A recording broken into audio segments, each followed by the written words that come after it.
In today's project, we're going to transform these shoeboxes to create these shoeboxes. Let's make this.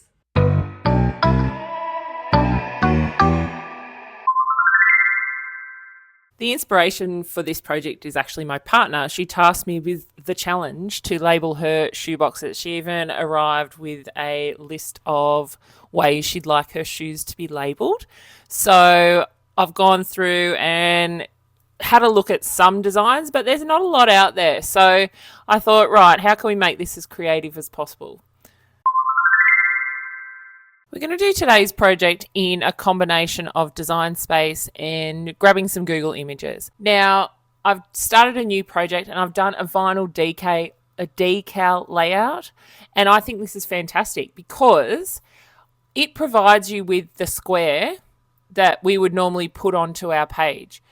So normally I would say, okay, let's go into shapes and create a shape, and it's usually a rectangle, and then we have to remember to delete that rectangle, otherwise our machine wants to cut it.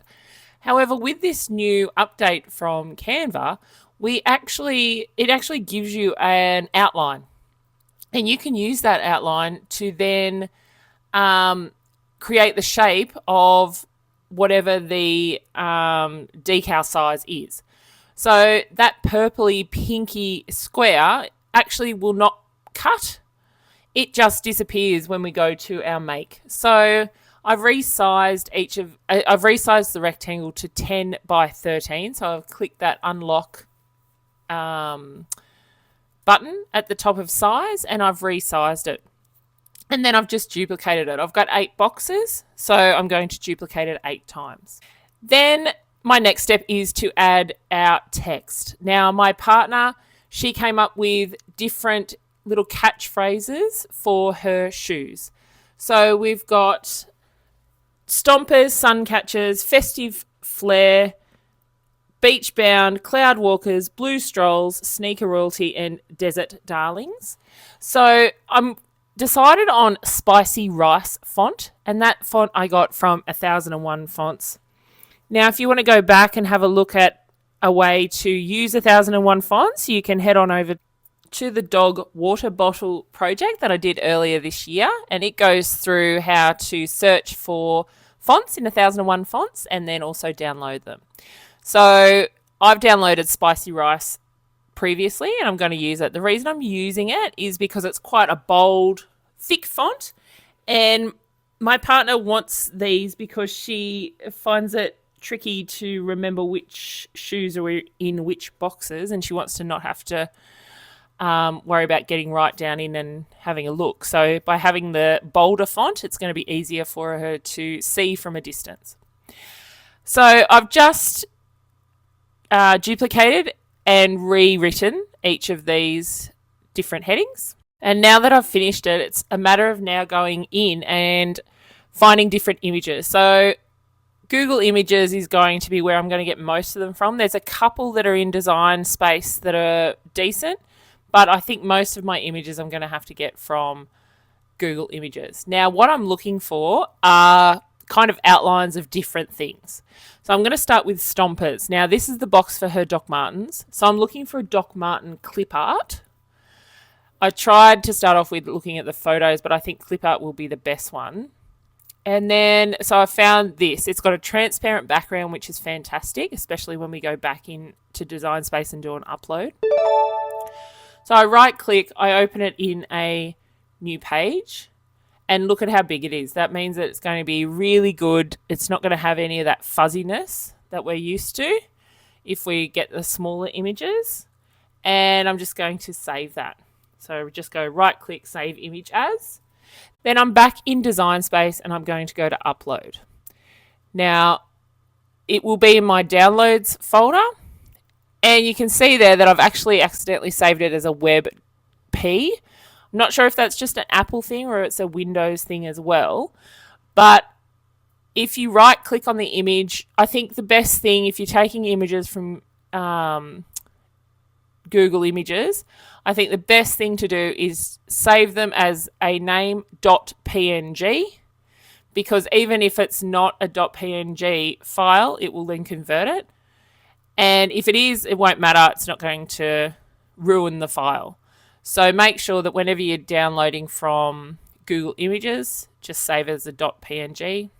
So now it's uploaded. I just did a little check on single layer to make sure it was a good shape. And look how perfect that is. I love it. And then I've just changed the name to Doc Martin.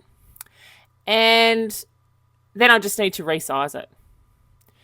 So I'm going to continue this process. I'm going to go back and forth between Google Images and Design Space.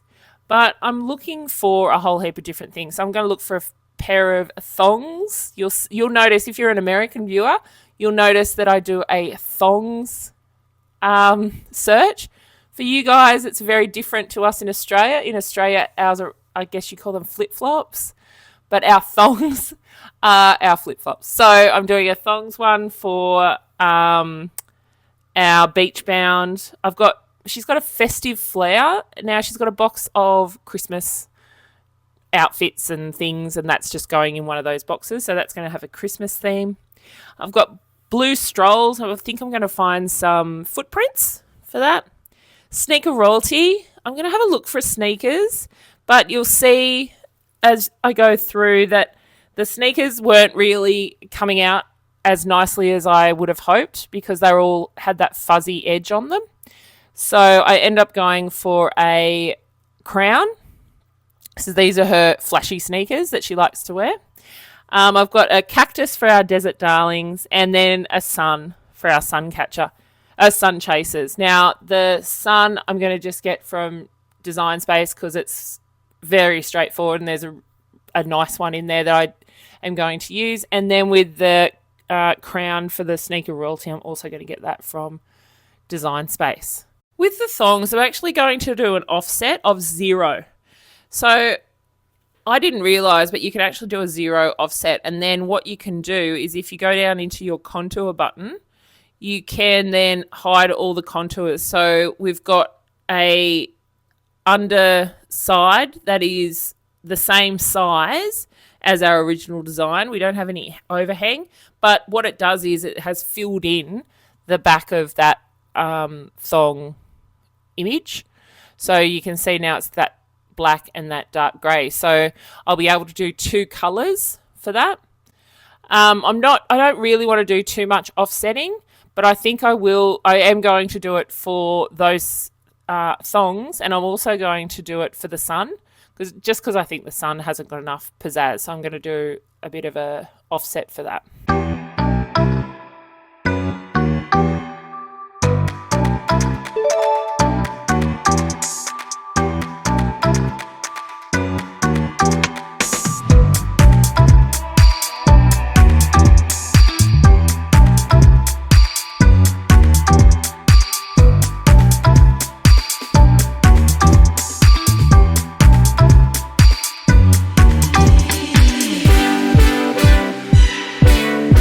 Now that I've got all of the images sorted and I've done an offset on the sun catchers, I've done the offset on the thongs, I'm actually going to change all of the images and the offsets to the same colour black because I want to be able to cut them all on the same mat. And then I'm going to leave all the text in that dark grey colour.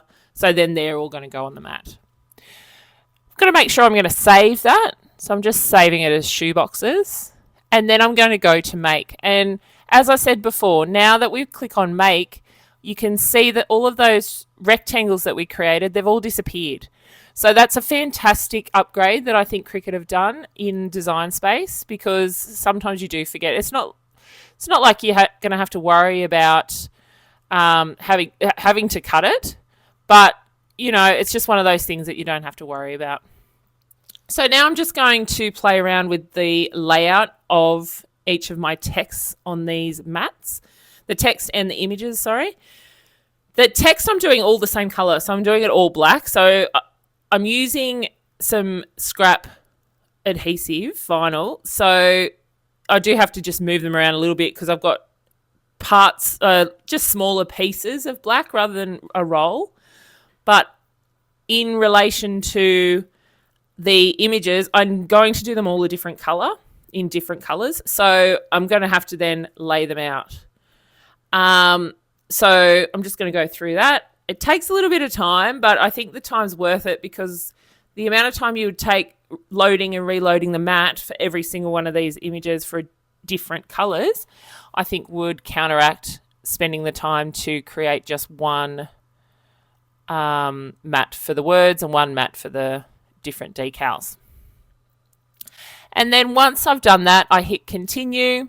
And I'm going to choose vinyl. I do have a metallic vinyl that I am using for the crown for the sneakers. So I think I'm just going to choose vinyl and I'm just going to do more pressure for all of them. I think that will be sufficient for what we're doing. I've also got a rose gold vinyl for the clouds. So I think that's probably the best way to attack that. So I'm just going to go through and choose vinyl and then do more pressure.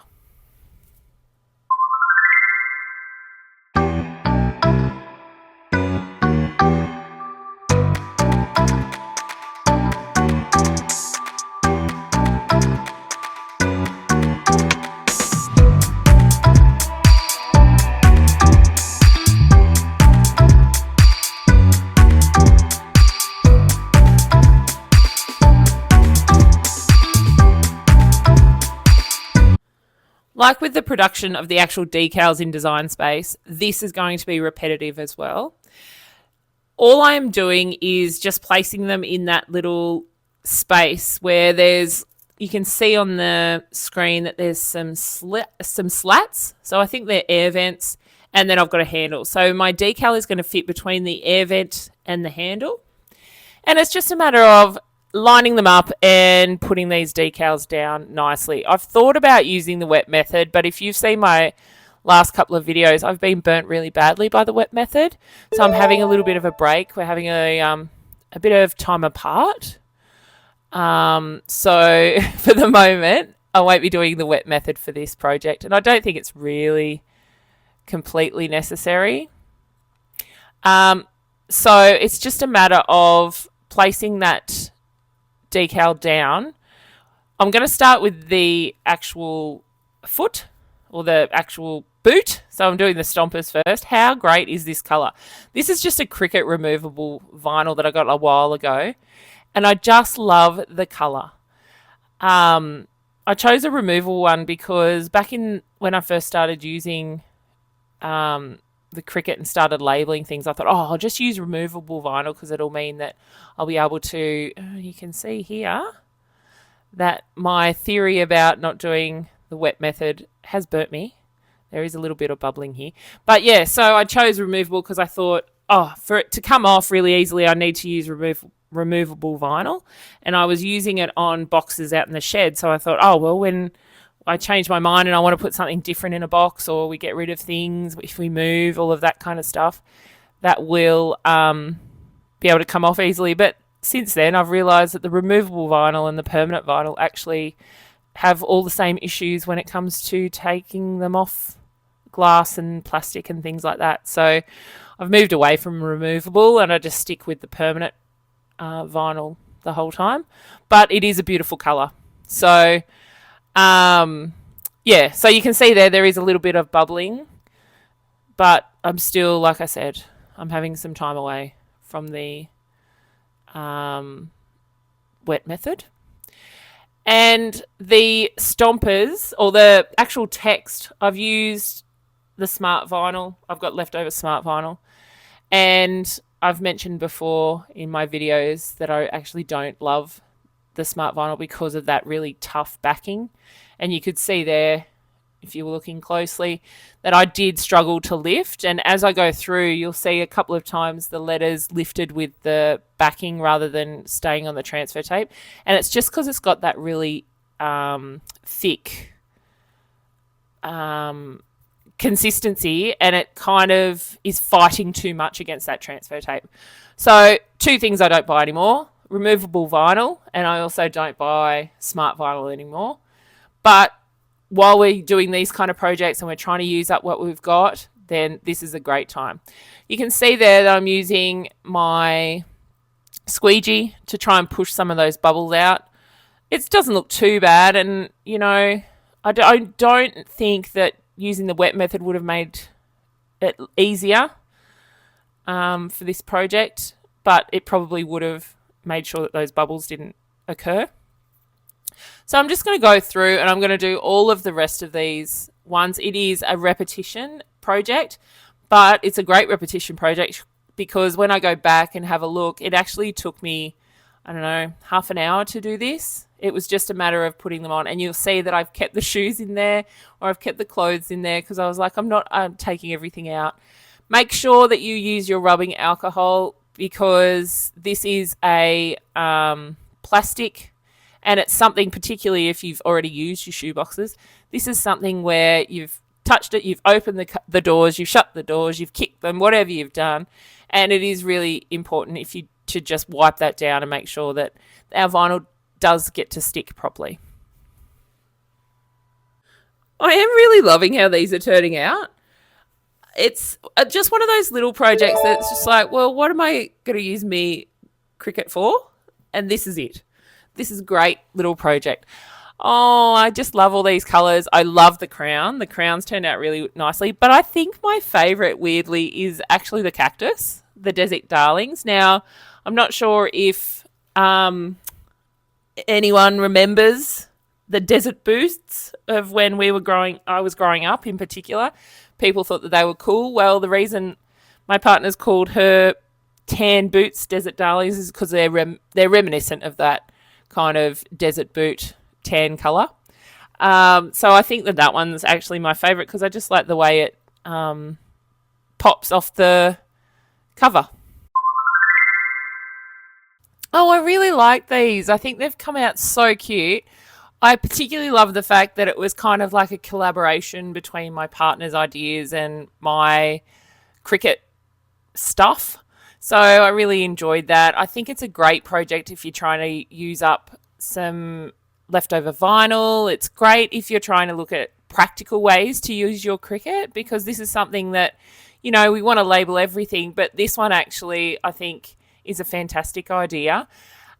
It might be even great if you've got kids and you want to start getting them involved in trying to put their stuff away properly. So you could even ask them, what do you call your shoes? What are these ones called? And maybe they'll come up with some fun and cute names.